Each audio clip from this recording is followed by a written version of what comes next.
디모데후서 4장 7절 8절 말씀 전부하겠습니다.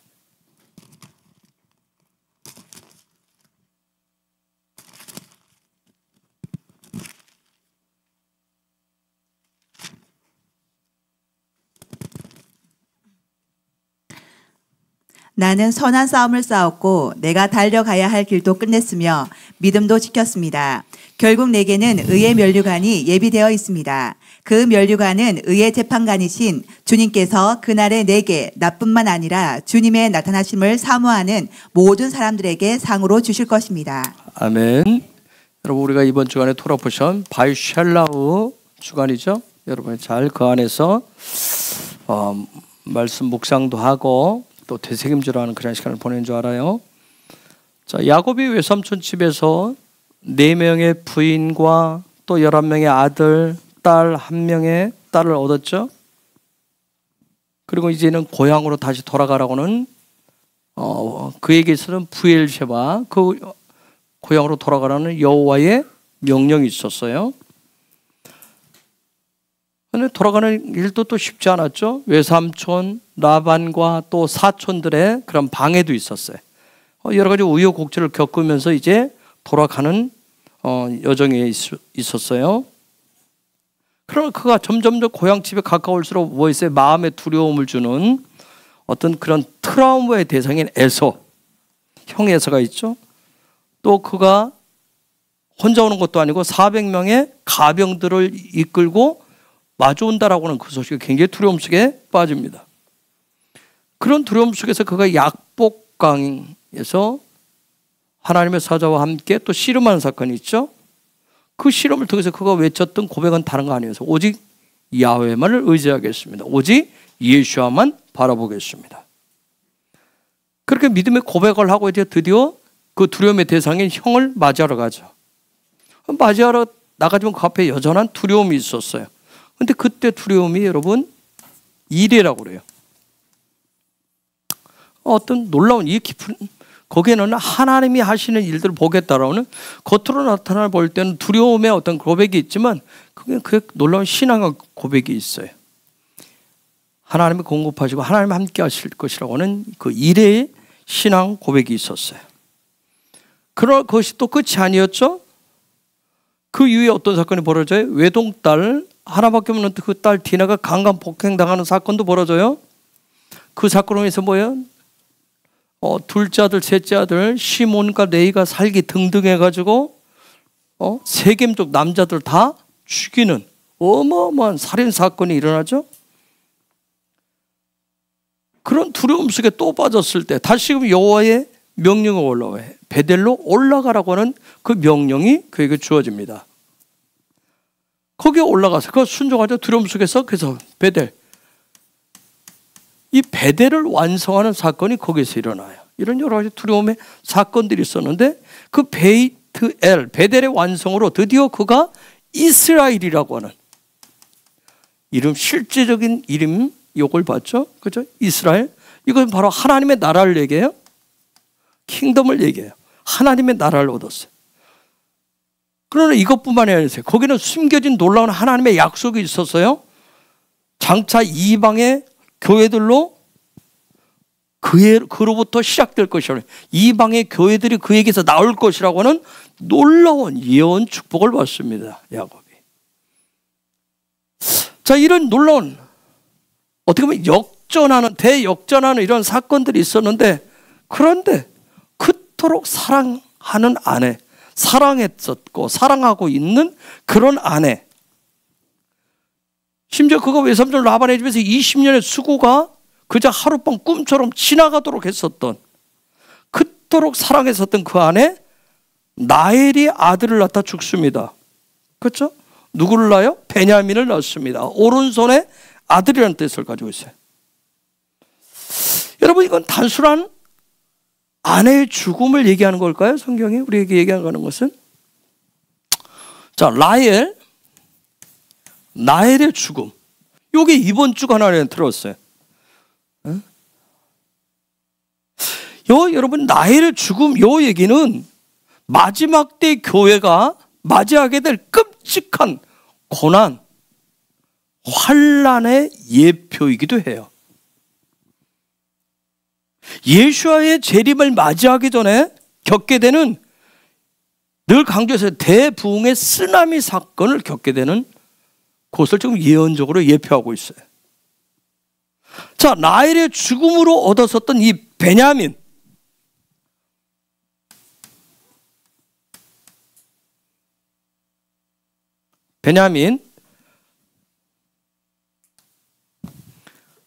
오른손의 아들이라고 했어요. 오른쪽의 아들이에요. 누구예요? 예수아를 상징해요. 히브리서 1장 3절을 한번 볼까요? 히브리서 1장 3절. 그 아들은 하나님의 영광을 나타내며 하나님의 본성을 그대로 보여줍니다. 능력 있는 말씀으로 만물을 붙드시고 사람들의 죄를 깨끗이 하시는 그분은 하늘에 계시는 위대하신 하나님의 오른편에 앉아 계십니다. 아멘. 8장 1절.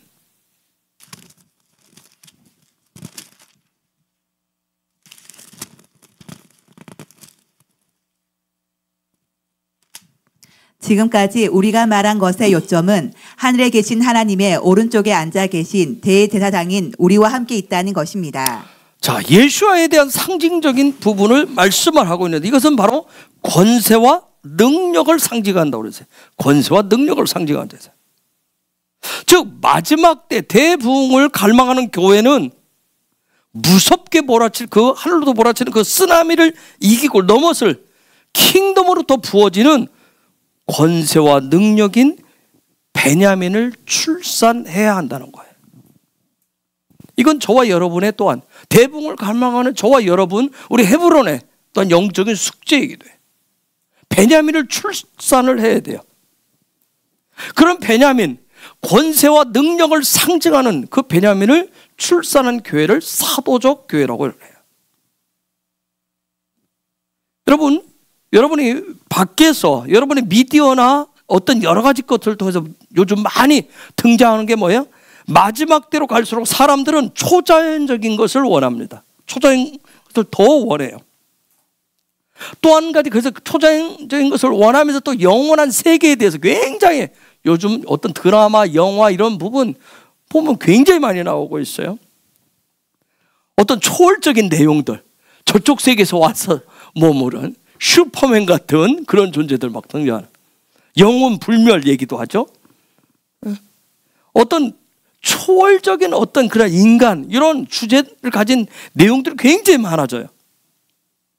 그런데 놀라운 것은 사단이 이런 어떤 문화적인 거, 미디어 등의 주술적인 방법, 마법들, 사단의 어떤 그런 어둠의 방법을 통해서 거기에 계속 주입을 해요. 그래서 그걸 자꾸 사람들로 하여금 혼돈과 공허 속에 자꾸 빠지게 해요. 우리 크리스찬들도 그걸 자꾸 보면 주님 말고 또 다른 어떤 존재, 이런 부분들에 대해 굉장히 어떤 상상의 나래들을 피우기 시작해요. 자, 그러면 이렇게 사단이 마지막 때 계속해서 이런 것들을 문화와 미디어 영역적으로 계속 침투해 들어오는데, 그러면 하나님은 손을 놓고 계실까요? 아니에요. 하나님은 사단이 사용하는 어떤 초자연적인 그런 능력들을 지금은 잠시 허락하시는 것 같지만, 오히려 마지막 때 킹덤의 완성을 위해서도 하나님은 오히려 그걸 사용하신다는 거예요.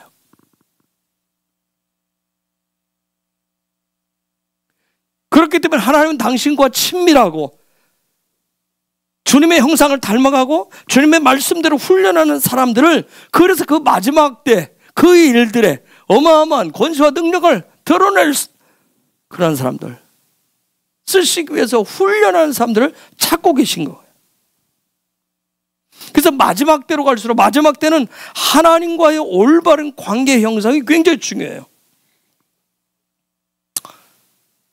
계속해서 그런 부분들 우리한테 치고 들어오기 때문에, 그렇지 않으면 사단이 펼쳐놓은 그 그물망 안에서 시간도 낭비하고 더 나아가서는 인생을 낭비하고 말아요. 제가 계속 강조했지만 마지막 때는 신바벨론 제국이라고 그랬어요. 통치 방식은 아합과 이세벨의 그런 통치 방식을 가져온다고 그랬어요. 여러분, 전에 말씀을 토라 포션 그 발라크에서 나눈 적이 있을 거예요. 작년에. 이런 신바벨론 제국 아합과 이세벨의 통치 이 방식을 깨부실 수 있는 그 기름 부음이 뭐라고 그랬어요? 예언 축복이라고 그랬어요. 그래서 예언 축복은 다른 거 아니라 뭐 어느 땅을 사라, 누구를 만나라, 언제 이사해라, 어디로 가면 좋다, 그런 얘기가 아니에요. 예언 축복은 진정한 예언 축복은 뭐냐면 하나님의 형상을 회복시켜 주는 거예요. 그 사람의 아이덴티티를, 본질을 회복시켜 주는 거예요. 거기에 초점을 맞추는 거예요. 그렇기 때문에 마지막 때 신바벨론 제국 아합과 이세벨의 통치를 이길 수 있는 이 예언축복의 기름을 지금 개인 차원을 넘어서 교회를 향해서도 때로는 집단적으로 기름 붓고도 계신 거예요. 그래서 마지막 때 교회, 즉 사도적 교회에 부어주시는 권세와 능력은 그런 기름 부심을 통해서 사단이 세우는, 구축해 놓은 그런 문화 영역, 미디어의 영역, 그 영역보다도 훨씬 강합니다. 그래서 위로부터 부으시는 그런 기름 부으심이 충만하게 될 때 교회는 또다시 예수아가 이 땅에 실제로 오셨을 때, 초림을 오셨을 그 당시처럼 수많은 사람들이 또다시 교회라고 하는 그 이름 안으로 또 모이게 될 거예요. 어떤 건물적인 의미를 뛰어넘어서. 그렇기 때문에 마지막 때 그렇게 모여드는 그 교회는 임재와 영광으로, 임재와 영광 안에서 사도적인 사역들을 하는 교회가 될 것입니다. 이처럼 사도적인 교회, 예루살렘 중심의 그런 교회가 일어나게 되면 여러분, 사람들은 이제까지 세상을 보면서 역사 속에서 아니면 현실 속에서 경험해 보지 못했었던 가장 강력한 하나님의 능력을 경험하고 보게 될 거예요. 그러면 단지 보는 차원에서 머무는 아니에요. 하나님은 그 권세와 능력을 그런 교회와 그런 사람들에게 부어주시는데, 이러한 능력을 경험하고 사용할 수 있는 사람들은 오직 한 가지, 하나님과 친밀한 신실한 사람들 뿐이라는 거예요. 그래서 하나님과 동행하고 그분의 임재 안에서 살아가는 사람들이 마지막 때는 이 세상을 하나님의 나라로 치유하고 회복시키게 될 겁니다. 그래서 하나님과 신실한 교제를 갖고 친밀감을 갖는 거, 성령의 기름 부어진 그 임재 안에 계속 여러분이 머물러 계셔야 돼요. 그걸 구하셔야 돼요. 누차 여러분 강조했지만 히브리서 12장 26절 이하의 말씀들이 이미 계속해서 실현되고 있어요. 하늘도 활짝 열렸다고 그랬어요. 그래서 토라와 이스라엘 계시가 마치 하늘에서 빛처럼 지금은 쏟아지는 때예요. 여러분, 코로나 사태 우리가 지나갔어요. 코로나 사태와 또 지금 진행 중인 이스라엘과 하마스 전쟁. 여러분, 이런 걸 보면서 급격한 세상의 어떤 변화가 굉장히 빠르게 일어나고 있다는 거 하는 것을 여러분이 느끼실 거예요. 그래서 급격한 변화들이 쓰나미처럼 계속 몰려올 거예요. 이런 상황 속에서 어떤 육신적인 어떤 즐거움, 만족을 위해서만 시간을 보내고 그러한 어떤 인생을 낭비하고 그렇다고 한다면, 하나님은 하늘을 열어서 토라의 계시, 말씀의 계시를 계속 부으시면서 토라를 통해서 우리에게 주시려고 하는 것은 이 세대 속에서 통찰력, 분별력을 갖도록 하기 위해서 주시는데, 우리의 힘으로 사단에 펼쳐놓은 그 어둠, 그 부분들을 우리의 힘으로 그것을 분별의 칼을 가지고, 통찰의 칼을 가지고 잘라버릴 수가 없어요. 미디어로 치고 들어오죠, 문화로 치고 들어오죠, 끊임없이 들어온 것을 우리의 힘으로 이겨낼 수가 없어요. 여러분, 여러분의 자녀를 위해서 매를 들고 아무리 싸우고 무슨 말을 해도 금세 또 들어요. 아니, 이미 우리 어른들조차도 이게 쉽게 끊어지지를 않아요.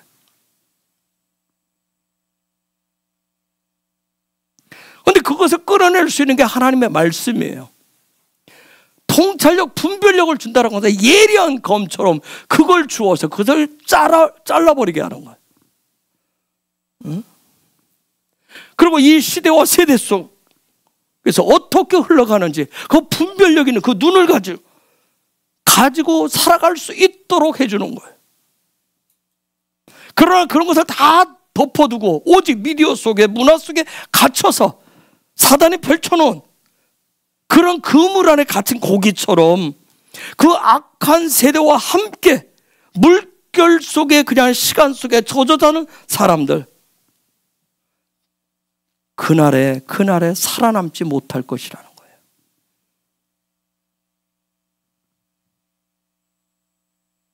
오직 신실한 성도와 교회만이 하나님이 일으키시는 쓰나미의 파도를 타게 될 겁니다. 어떤 세상의 파도에 흔들리지 않고 빛과 소금 되기를 자처하고 성령님을 의지해서 온 힘을 다한 그러한 신실한 성도와 교회가 마지막 그 쓰나미를 뚫고 이기며 넘어가게 될 거예요. 그러한 신실한 성도와 교회는 마치 나엘처럼 육과 자아의 죽음을 통한 베냐민을 출산하는 자들이 될 거예요. 하늘은 점점 땅으로 내려오고 있어요. 예수와는 당신의 신부들을 찾으러 점점 당신의 신부들을 향해서 계속 오고 있습니다. 그래서 그 오시고 있는 그 예수와를 맞이할 성도와 교회는 기름을 준비하며 기다리는 거예요. 이러한 사도적 교회들은 대붕의 쓰나미 속에서 몰락하거나 사그라들지 않고 오히려 더 왕성케 될 겁니다. 여러분, 나엘이 죽어가면서 아들 이름을 뭐라고 졌죠? 뭐라고 불러다 그랬어요? 베논이라고 그랬어요. 베논이.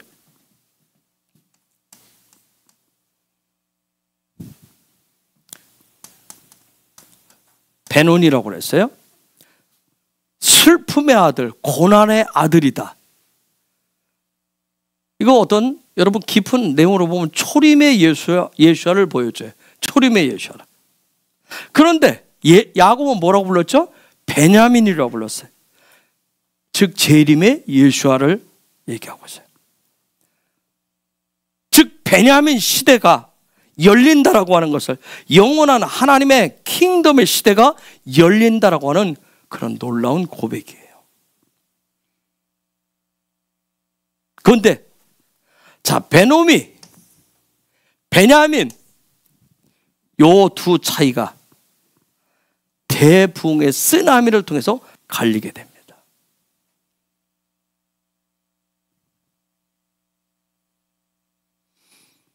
즉 주님의 신부로서 주님과 함께 영원한 통치와 다스릴 사람들과 그렇지 않은 사람들이 갈려지게 됩니다.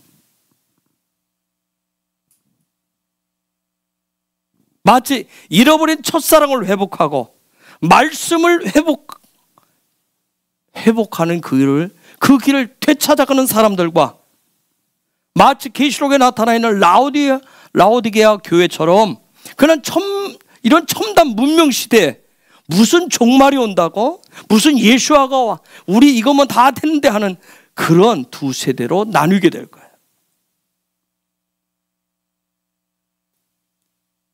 지금 이 시대를 어떻게 말하면 첨단 문명, 모든 것이 부유하고 풍요로운 라오디게아 교회와 같은 그런 시즌에 우리가 살아가고 있어요. 그래서 다들 말합니다. 지금처럼 부유하고 풍요로운 때가 없었다고 얘기합니다.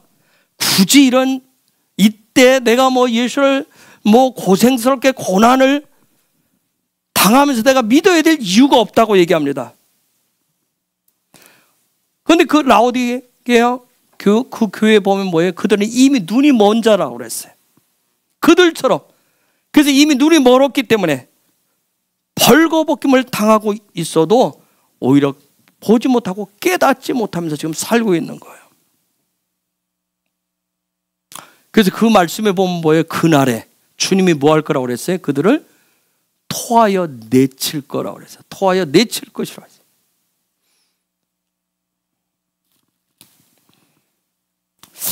우리가 살아가면서 이 시대 속에서 저와 여러분이 신앙생활하고 예수를 닮아가려고 하는데 가장 힘든 것 중에 하나가 뭐라고 생각하세요, 여러분? 응?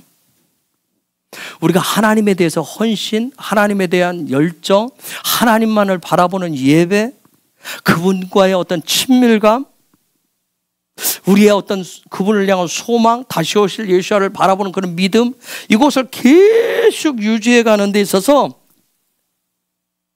힘든 게 뭐냐면 내 안에서, 내 속에서 계속해서 일어나는 그 본능, 자아의 어떤 그 본능, 이것을 이기고 극복하는 문제가 그 어느 것보다도 커요. 때로는 피곤함도 이길 수 있어요. 때로는 배고픔도 이길 수 있어요. 그렇죠? 때로는 아픔도 좀 이길 수 있어요. 그런데 이 하나님과의 관계를 유지하는 데 있어서 내 속에서, 저 깊은 속에서 끊임없이 일어나는 자아의 어떤 그런 본능, 이것을 이기는 것이 가장 힘들어요. 그것을 이기고 주님과 더 가까이 가는 게 정말 어려워요.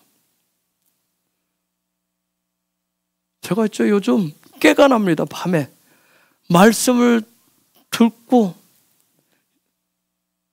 한 번씩 깨면 그 기도도 하고 계속 하는데,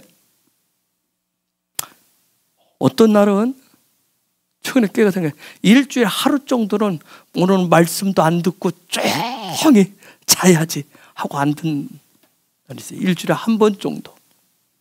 그게 이거 한 2달 됐어요.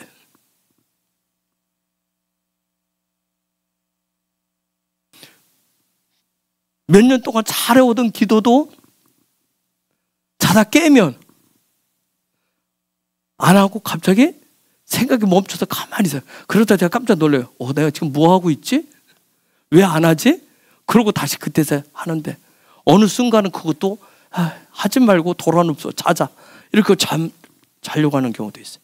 이처럼 내 속에서 깊은 속에서 주님과 더 가까워지고 주님과 더 가까워지고 그래 하는 그 부분을 유지하는 것을 내 속에 어떤 본능이 자꾸 그러지 않으려고 하는 이 부분이 굉장히 힘들고 어려워요. 여러분, 마태복음 25장 13절, 25장에는 그 열천의 비유인데 거기에 보면 13절에 말씀해 보면 주님이 깨어있으라고 얘기하거든요. 깨어있으라. 이 말씀이 있음에도 불구하고 저도 말씀을 전하고 나누고 여러분들과 함께 하지만 깨어있고, 그래서 하나님과 친밀해지고 하나님 앞 더 나아가고 열정을 갖고 예배의 삶을 유지하고 하는데 쉽지 않아요.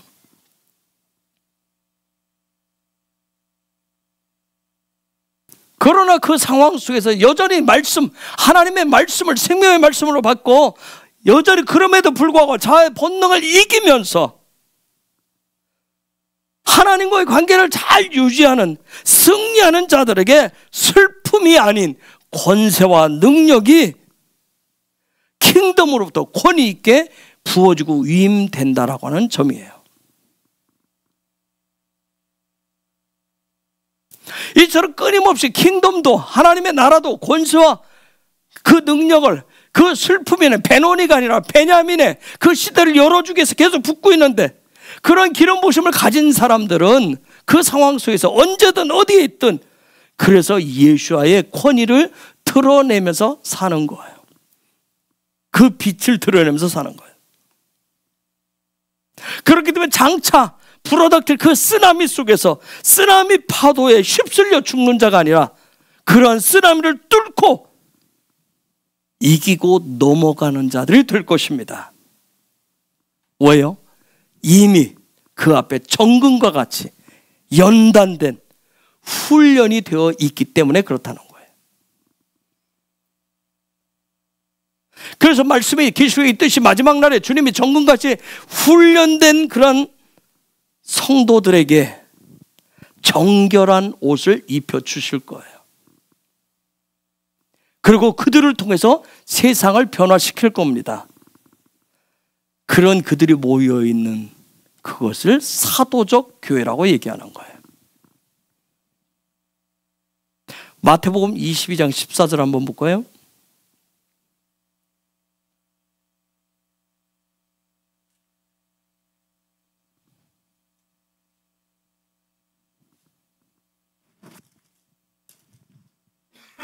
이 하늘의 복음이 온 세상에 전파될 것이며 모든 나라의 증거가 될 것이다. 그때서야 세상의 끝이 올 것이다.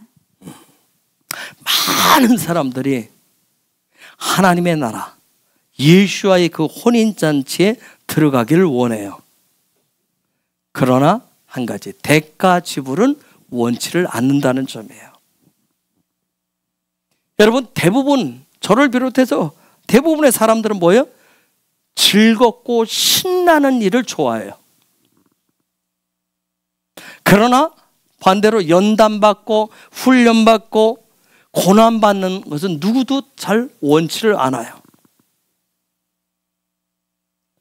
그런데 성경을 아무리 들여다봐도 고난과 연단만이 하나님께 온전히 나아갈 수 있는 길을 열어준다라고 말씀하고 있어요.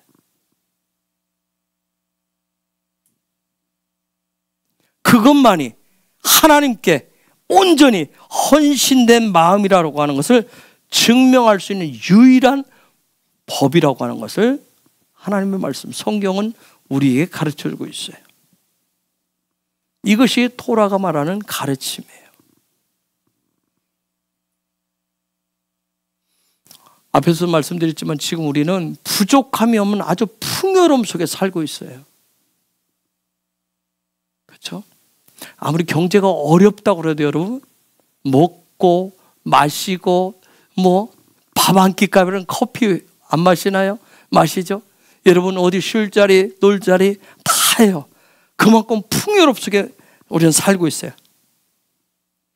이 얘기는 뭐냐면 모든 것을 우리가 쉽게 가고 있어요. 쉽게 가요. 따라서 토라가 말씀하는 연단을, 훈련을, 그런 과정을 통해서 불을 통과하듯이, 그래서 정결한 옷을 입는 것을 원하는 사람은 없을 거예요.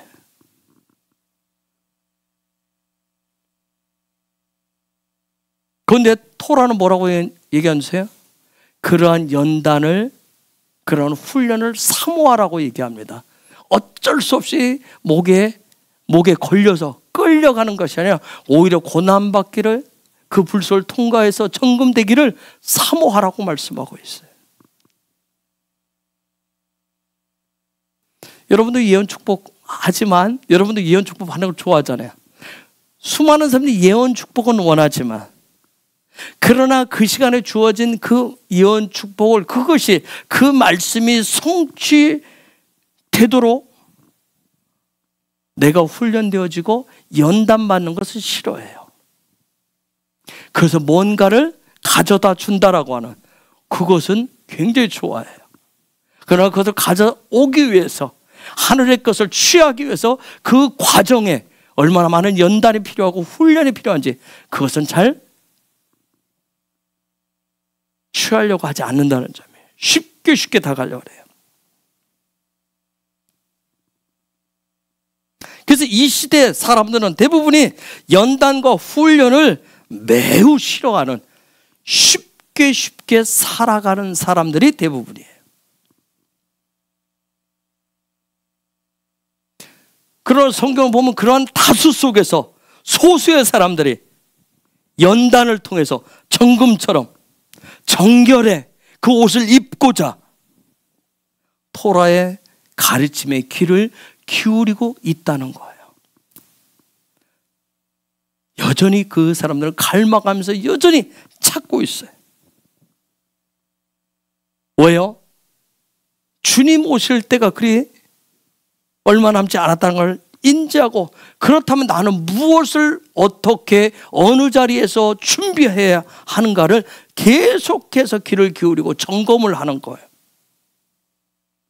그런 그들을 예수와는 뭐라고 하는지 아세요? 좋은 밭이라고 얘기합니다.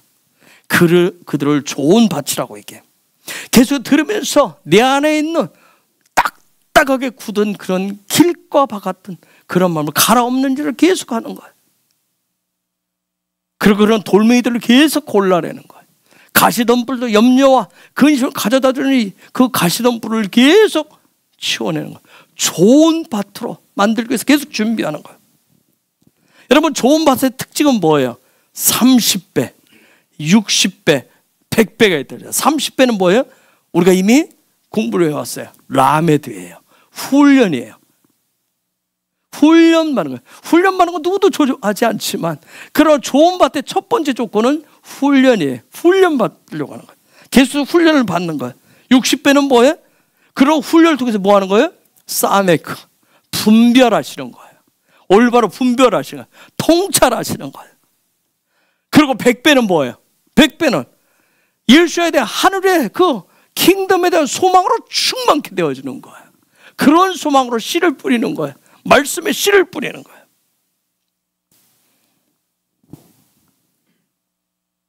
지금은 겨울이에요. 그렇죠? 굉장히 추워요. 여러분, 오늘 춥죠? 겨울은, 여러분이 생각하는 겨울은 뭐 하는 계절이에요? 따뜻한 이불 속에 들어가서 뒹굴뒹굴하는 그런 계절이에요? 아무것도 안 하고? 맞아요? 겨울은 봄을 위해 준비하는 시간이에요. 봄을 위해서 준비하는 시간이에요. 응? 여러분, 요즘은 스포츠로 성공한 유명해진 그런 선수들 얘기가 굉장히 많이 있어요. 여러분, 훌륭한 선수는 재능보다는 피나는 훈련을 통해서 그 자리에 올라가요. 그렇죠? 야구 선수 중에 보면 그 공을 하루에 1000개 이상 쳤다. 그냥 무조건 배트를 1000번 휘두른 게 아니더라고요. 박 목사가 올 연말에 우리 다음 세대 한 가정 더 선물 주겠다고 뭔가 준비해 놓은 게 있어요. 뭐냐면 탁구예요. 집에서 이렇게 공이 이거 묶여 있어요. 저는 저도 탁구를 좀 친다, 운동신경이 있다고 하는데, 제가 그렇게 운동신경이 안 되고 이렇게 되면 무뎌진 신경조직을 가지고 있는 거 깜짝 놀랐어요. 박 목사가 저 깜짝 놀란 게 뭐지? 박 목사 저기 보세요. 운동신경이 없어 보이잖아요. 스스로도 너무 잘 치는 거예요. 너무 잘 치는 거. 심지어 이 백도 잘 돼요. 백도. 그래서 우리가 와, 이게 뭔가 정말 여기에 뭐 신경 조직에 문제가 왔나? 그래서 이쪽에서 하고 이쪽에서 백핸드를 하면서 뭐라고 얘기하냐면, 이승용 집사하고 시합 한번 붙으러 가야 되겠대요. 연습을 좀 더 해가지고. 실내에서 그거 할 수 있는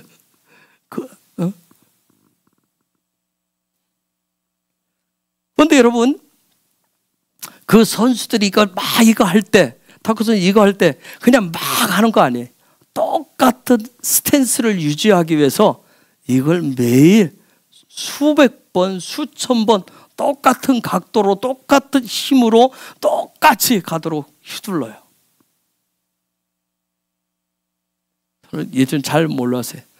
야구 선수가 단타하고 중타, 큰 타격, 그다음 홈런 타자가 되기 위해서 그 겨울 훈련을 하는데, 그냥 하는 게 아니에요. 이 파워를 키우는데, 물론 웨이트 트레이닝도 하지만 이 공을 치는 속도하고 그다음 그 순간 넣는 임팩트 순간에 넣는 에너지하고 그걸 달리 훈련을 하는 거예요. 근데 그걸 똑같이 하기 위해서 끊임없이, 우리가 운동을 못하는 이유가 뭐예요?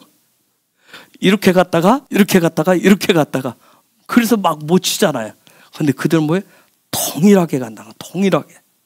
그래서 이걸 밸런스라고 하죠. 밸런스가 무너지면 또 그걸 갖기 위해서 수없이. 근데 그들은 수없이 어떤 재능 가지고 하는 게 아니더라고요. 재능 가지고 피나는 훈련을 통해서. 만약 나는 재능이 있어, 에서처럼 나는 재능이 있어, 나는 활 한 번 쏘면 백발백중이야, 어디 누워있다가도 뭐 나는 아무것도 안 하다가도 나는 쏘기만 다 맞아 하고 자기의 재능만 믿고 훈련을 게을리 한다면 결국에는 실전에서 뛰지 못하잖아요. 벤치 선수로 전락을 하게 될 거예요.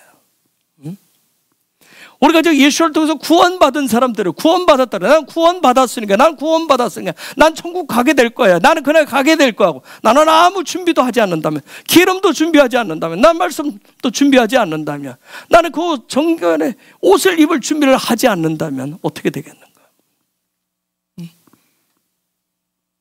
여러분, 훈련은 하루아침에 되는 게 아니더라고요. 훈련 하루아침에 되는 게 아니에요. 매일 빠짐없이 혼신을 다해서 연단할 때 어느 단계에 되더라는 거예요. 그래서 아주 유명한 선수들은 뭐예요? 똑같이 다른 동료들하고 훈련을 하고 나서 또 개인 훈련을 또 한다고 그러잖아요. 자기만의 훈련을 또 한다고 그래요. 자, 고린도전서 9장 24절, 25절 한번 봅시다.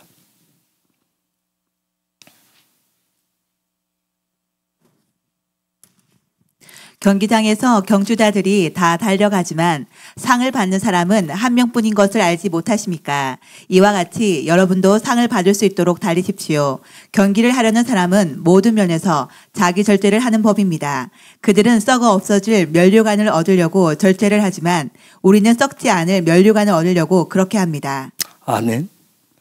저와 여러분에게 하나님이 이 헤브론에게 부여하신 사명이 있어요. 데스티니가 있습니다. 그에 맞춰서 그 마지막 테이프를 끊는 그날까지 우리는 믿음의 경주를 훈련하는 것을 마다하시면 안 됩니다. 힘을 다해서 주님과의 친밀함 속에, 주님을 바라보는 소망 속에서, 우리 속에서, 내 속에서 아까 얘기했던 가장 힘든데 자의 본능이 끊임없이 올라온 것들을 눌러 이기면서, 믿음으로 이기면서, 성령의 도우심을 이기면서 계속 나아가셔야 돼요. 삶의 자리에서도. 그리할 때 다시금 디모데후서 4장 7절 8절 읽겠습니다. 그러한 자들에게 주시는 놀라운 상급입니다. 나는 선한 싸움을 싸웠고 내가 달려가야 할 길도 끝냈으며 믿음도 지켰습니다. 결국 내게는 의의 면류관이 예비되어 있습니다. 그 면류관은 의의 재판관이신 주님께서 그날에 내게 나뿐만 아니라 주님의 나타나심을 사모하는 모든 사람들에게 상으로 주실 것입니다. 아멘. 여러분, 사도적 교회는, 사도적 성도는 마지막 그날을 소망하면서 매일매일 믿음으로 훈련하면서 나아가는 교회요, 성도입니다. 아멘. 지금 우리 같이 기도하겠습니다. 하나님, 그런 은혜 속에서 우리의 자리가 하나님 굳어지지 않게 하시고 믿음의 경